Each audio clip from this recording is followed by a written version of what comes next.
So the problem is the lead code problem number is 704 binary search. So basically you have given an array of integer nums. Okay, and the nums is sorted in ascending order, and we add an integer target. We have given two things, one is num and the second thing is target. Okay, we have to write a function to search target in nums. Okay, if target exists, then we have to return its index, and if not, then we have to return -1. Okay, so basically suppose we have a nums equals to -1, 0, 3, 5, 9 and 12. It is clear that we have sorted nums, clear, and the target equals to 9. So we have output is 4. Why? Because 9 exists in nums at its index 4. Clear. Similarly, we have example 2. Clear. Basically इसके अंदर क्या हो रहा है हमारे पास कि हमारे पास एक सॉर्टेड नम्स नाम के कैरे गिवन है इंटीजर टाइप का, और उसके अंदर आपके पास टारगेट भी एलिमेंट गिवन होगा.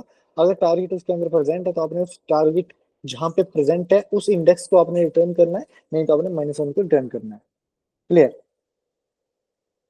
क्लियर. अब हम प्रॉब्लम पे आते हैं.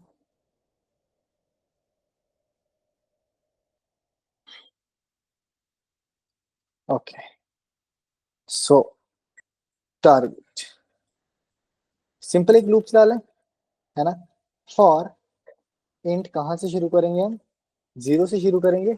कहां तक जाएंगे, i इज लेस देन कहां तक जाएंगे, लेस देन और इक्वल्स टू या लेस देन नम्स डॉट कहां तक, लेंथ तक. ठीक है, एंड i प्लस प्लस. ठीक. और सिंपली आप यहाँ पे क्या कर दोगे, कंडीशन लिखोगे कि अगर आपका नम्स एट i जो है वो इक्वल टू है किसके बराबर, टारगेट के बराबर, तो आप सिंपली क्या कर दो, we have to return I. What is I? I is the index. Else we have to return -1. यही प्रॉब्लम है हमारी. ठीक है ना, कोई डाउट तो नहीं है. और इस बार इसको हम रन करके देखते हैं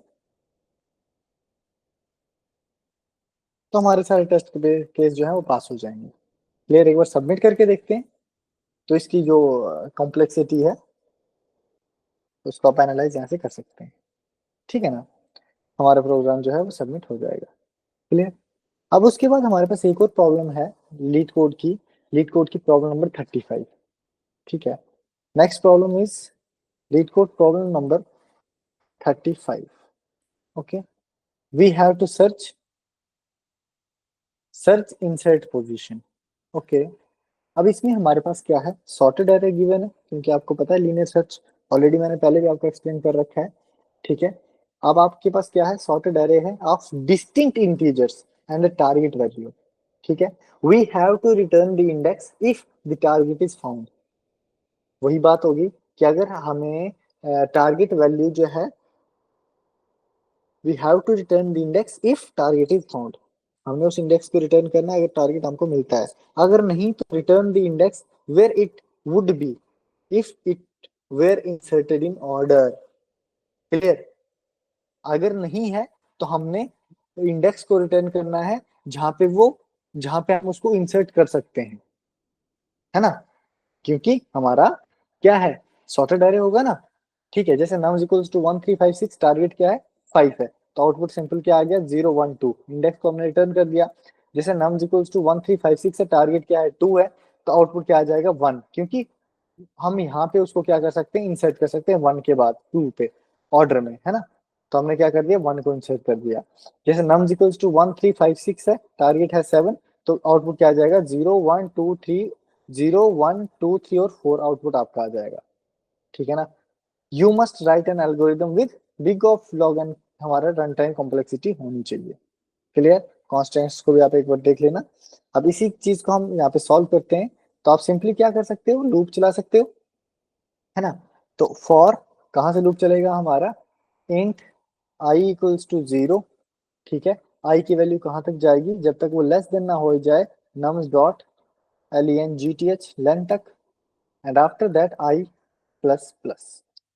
क्लियर. कंडीशन हमारी क्या होगी कि अगर आपका नम्स एट आई जो है वो ग्रेटर देन है या बराबर है किसके, टारगेट के, है ना। ग्रेटर देन की कंडीशन भी आप चेक करेंगे ना। अगर नम्स एट आई है ग्रेटर देन और इक्वल टू है टारगेट से, तो आप उस केस में सिंपल क्या कर दोगे, रिटर्न कर दोगे आई को, है ना। नहीं तो आप सिंपली क्या कर दोगे, जो उसकी लेंथ है उसको आप रिटर्न कर दोगे। यहाँ पे आप सिंपली क्या कर दोगे, रिटर्न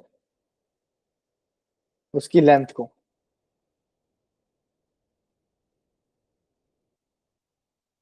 नम्स डॉट लेंथ को आप क्या कर दोगे, रिटर्न कर दोगे। यहाँ से एक बार रन करके देखते हैं, तो आपके सारे टेस्ट केसेस जो है वो चल जाएंगे, ठीक है ना। सबमिट करके देखते हैं, तो सबमिट भी हो जाएगा। Analyse complexity big of n के बराबर आ जाएगी कॉम्प्लेक्सिटी, है ना। Clear, submit. ये प्रॉब्लम है, we have another LeetCode problem number 278। We have another problem which is 278, first bad version. Okay, अब इस प्रॉब्लम को एक बार समझते हैं, ठीक है। काफी इजी प्रॉब्लम है, ये भी फॉर लूप से ही हो जाएगी, ठीक है, नॉट एन इशू। लेकिन आपके पास गिवन क्या है, you are a product manager and currently leading a team to develop a new product, ठीक। Unfortunately the latest version of your product fails the quality check. Since each version is developed based on the previous version, all the versions after a bad version are also bad, है ना। Clear है ना ये सब। Suppose you have n versions, 1 2 so on up to n, and you want to find out the first bad one which causes the following ones to be bad, है ना। You are given an API boolean type की is bad version which returns whether version is bad. Implement a function to find the first bad version. You should minimize the number of calls to the API, ठीक है। जैसे input आपके पास क्या है, n equals to 5 है, तो bad क्या आ जाएगा 4, आउटपुट क्या आ जाएगा 4। एक्सप्लेनेशन, क्योंकि हम कॉल करेंगे इस बैड वर्जन पहले 3 के लिए तो फॉल्स आ जाएगा, इस बैड 5 के लिए तो ट्रू आ जाएगा, इस बैड वर्जन 4 के लिए तो ट्रू आ जाएगा, then 4 is the first bad version, है ना। क्लियर। जैसे n इक्वल्स टू 1 है तो बैड इक्वल्स टू 1, तो आउटपुट आपके पास क्या आ जाएगा, 1 के बराबर आ जाएगा, ठीक है। तो इसी को एक बार हम क्या कर लेते हैं, यहाँ पे लॉजिक लिख लेते हैं। लूप चलाएंगे हम कहाँ से, 1 से n तक, और इंक्रीमेंट करते जाएंगे i को। For int i equals to 1 से अपन शुरू करेंगे, i की वैल्यू कहाँ तक जाएगी, i तब तक चलेगी जब तक वो लेस देन और इक्वल्स टू ना हो जाए i के, और i को आप आगे बढ़ाते जाओगे, ठीक।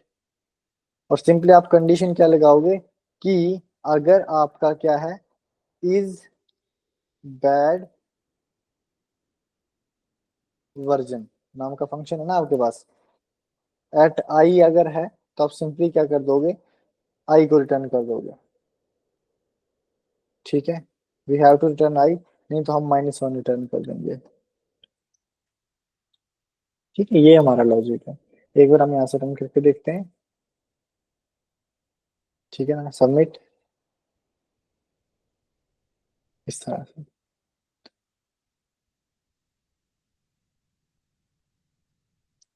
टीएलई मारेगा ये अभी इस केस में, ठीक है ना। तो टीएलई मारने के लिए हमारे पास और इसका रीजन है, ठीक है ना। हम और तरीके से इसको सॉल्व कर सकते हैं, मैं आपको वो वाला वे भी बता देता हूँ। पहले आप इस वाले वे से कर लो, ठीक है ना।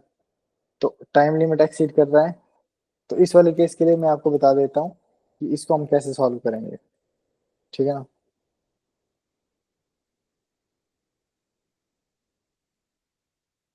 अब सबसे पहले आपके पास क्या है कि हमने यहाँ पे क्या किया है, लीनियर सर्च का यूज करके इसको सॉल्व किया है, इसीलिए ये क्या कर रहा है, टाइम लिमिट एक्सीड दे रहा है, टीएलई मार रहा है, ठीक है ना। इसी प्रॉब्लम को ना हम बाइनरी सर्च से भी लाइक क्या कर सकते हैं, सॉल्व कर सकते हैं, है ना। अब आपको बाइनरी सर्च का भी पता होगा, बाइनरी सर्च क्या होता है, ठीक है। इसमें हम क्या करते हैं, डिवाइड कर लेते हैं, स्टार्ट होता है एंड होता है उसको डिवाइड कर लेते हैं, मिड एलिमेंट को निकाल देते हैं। मिड एलिमेंट अगर बराबर है, ठीक है ना, वी हैव टू चेक कि क्या हमारा मिड जो है वो इक्वल टू है टारगेट के बराबर, अगर है तो ठीक है, नहीं है तो हम चेक करते हैं कि क्या उससे बड़ा है या छोटा है, अगर बड़ा है तो इट मीन्स वो उसके राइट में होगा, और छोटा है तो इट मीन्स वो उसके लाइट में लेफ्ट में होगा, मिड के। लेफ्ट वाले केस में हमारे स्टार्ट वहीं पे रहता है, मिड चेंज होके क्या हो जाता है, राइट चेंज होके हमारा क्या हो जाता है, मिड -1। और राइट वाले केस में हमारे पास क्या होता है, लास्ट जो है वो सेम रहता है, बस हमारा फर्स्ट जो है वो चेंज होता रहता है, स्टार्ट चेंज हो जाता है, वो मिड+1 हो जाता है। ठीक है ना, ये हमारा लॉजिक होता है। क्लियर। तो एक बार मैं आपको इसी प्रॉब्लम को जो है वो लाइक उससे भी बाइनरी सर्च से भी बता देता हूँ। ठीक है, तो आपको क्लियर हो जाएगा। ठीक है, तो मैं बेसिकली क्या कर लेता हूँ, इसको यहाँ पे कमेंट कर लेता हूँ, ताकि आपको पता चल जाए कि हमने लीनियर सर्च से किया है। तो सबसे पहले हम क्या कर लेते हैं, एक वेरिएबल लेते हैं लेफ्ट नाम का, जिसको हम शुरू करते हैं 1 से, इनिशियलाइज कराते हैं 1 से। और एक हम राइट नाम का वेरिएबल ले लेते हैं, जिसको हम इनिशियलाइज करवाते हैं n से, लास्ट, फर्स्ट और लास्ट। ठीक है, इनिशियलाइज करवाया है। लूप चलाते हैं, एक लूप हमारा तब तक चलेगा जब तक हमारा लेफ्ट जो है वो लेस देन ना हो जाए किससे, राइट से। ठीक है, तो मिड एलिमेंट को कैसे निकालते हैं, मिड किस तरह से निकलेगा आपका, लेफ्ट प्लस, कैसे निकालते हैं, right -left, right -left divided by 2, तो हमारा क्या आ जाएगा, मिड एलिमेंट आ जाएगा। ठीक है ना, ये बेसिकली और जो हमारा ओवरफ्लो वाला टेस्ट केस होता है ना, उससे बचने के लिए हम ये कर रहे हैं। नहीं तो आप आपके मन में आ रहा होगा कि left plus right divided by 2 कर लेंगे तो हो जाएगा, लेकिन इस केस में हमको क्या करना पड़ता है, left plus right left divided by 2, overflow से बचने के लिए, है ना बेसिकली। फिर इसके बाद हम लिखते हैं कि अगर हमारा क्या है, is bad version, is bad version, अब कहाँ पे, इज बैड वर्जन कहाँ पे, मिड पे अगर है। अगर ये कंडीशन ट्रू है तो इसका क्या मतलब है, मिड उसके पहले ही आंसर है। ठीक है ना, तो हम सिंपली क्या कर देंगे, जो आपका राइट होगा उसको अपडेट कर देंगे किससे, मिड से, है ना। नहीं तो एस एल्स वाले केस में हम क्या बोल देंगे, एल्स वाले केस में हम बोल देंगे कि जो आपका लेफ्ट होगा वो आगे बढ़ जाएगा, तो लेफ्ट आपका क्या हो जाएगा, सॉरी, लेफ्ट आपका हो जाएगा मिड+1। ठीक है ना, मतलब कि मिड सही है तो बैड वर्जन आगे ही होगा। ठीक है, नहीं तो हम सिंपली क्या कर देंगे, रिटर्न कर देंगे किसको, लेफ्ट को। ठीक, इसका क्या मतलब है कि ये क्या है, राइट है, दोनों इक्वल हो जाएंगे। ठीक है, अब इसको एक बार रन करके देखते हैं कि क्या हमें टाइम लिमिट एक्सीड दे रहा है या नहीं दे रहा है। ठीक है, वैसे देना नहीं चाहिए इसको, बट फिर भी एक बार चेक कर लेते हैं, क्योंकि वो लीनियर सर्च से नहीं है, वो लीनियर सर्च में वो टीएल नहीं मारेगा देखो, तो बाइनरी सर्च से ये जो है वो आपका हो जाएगा। क्लियर।